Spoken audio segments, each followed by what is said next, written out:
কোটি মানুষের বুক ভেদ করে তারেক রহমানের ক্ষতি করার শক্তি কারণ নেই, বললেন ইশাক।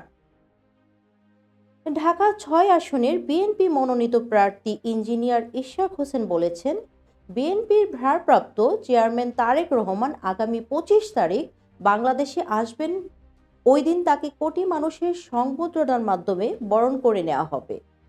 রাজধানীর গোপীবাগে জিয়া মাঠের পাশে নাজমা টাওয়ারে ওয়ারী থানার ৩৯ নং ওয়ার্ড মহিলা দলের উদ্যোগে এক অনুষ্ঠানে এসব কথা বলেন। ইশাক হোসেন বলেন, তারেক রহমানের নিরাপত্তা নিয়ে কোনো শঙ্কা নেই। জনগণ বুক পেতে দিয়ে তার নিরাপত্তা নিশ্চিত করবে। ইনশাল্লাহ কোটি কোটি বুক ভেদ করে এমন কোনো শক্তি নেই যা আমাদের নেতার ক্ষতি করতে পারে। তিনি বলেন, নারীদের অংশগ্রহণ ছাড়া আগামী দিনের বাংলাদেশ গড়া সম্ভব নয়।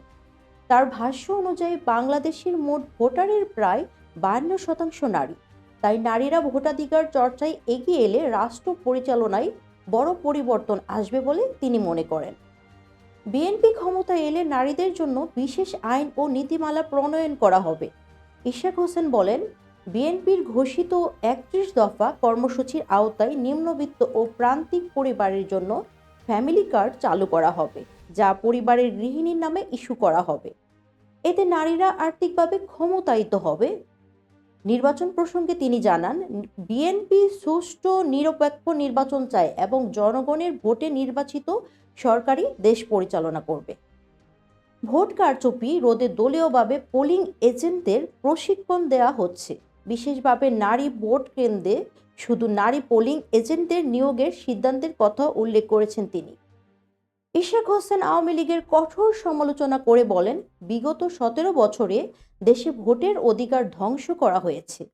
দিনের ভোট রাতে হয়েছে। নির্বাচন ব্যবস্থাকে ভেঙে ফেলা হয়েছে।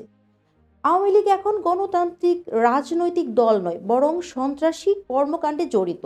তিনি বলেন, বিএনপি ক্ষমতায় গেলে লুটপাট ও পাচার হওয়া অর্থ বিদেশ থেকে ফিরিয়ে এনে জনগণের কল্যাণে ব্যয় করা হবে। তারেক রহমানের নেতৃত্বে দেশ আবার অর্থনৈতিকভাবে ঘুরে দাঁড়াবে। ইশাক বলেন, হাদি কেন আজ এই হত্যাকাণ্ডের শিকার হয়েছেন? শাহাদাত বরণ করা হয়েছে। বাংলাদেশের স্বাধীনতা, সার্বভৌমত্ব, জনগণের অধিকার, ন্যায় ও ইনসাফের রাজনীতির পক্ষে তিনি ছিলেন আপোষহীন। বিশেষ করে ভারতীয় আগ্রাসন বিরোধী ভূমিকায় তিনি ছিলেন অত্যন্ত সোচ্চার।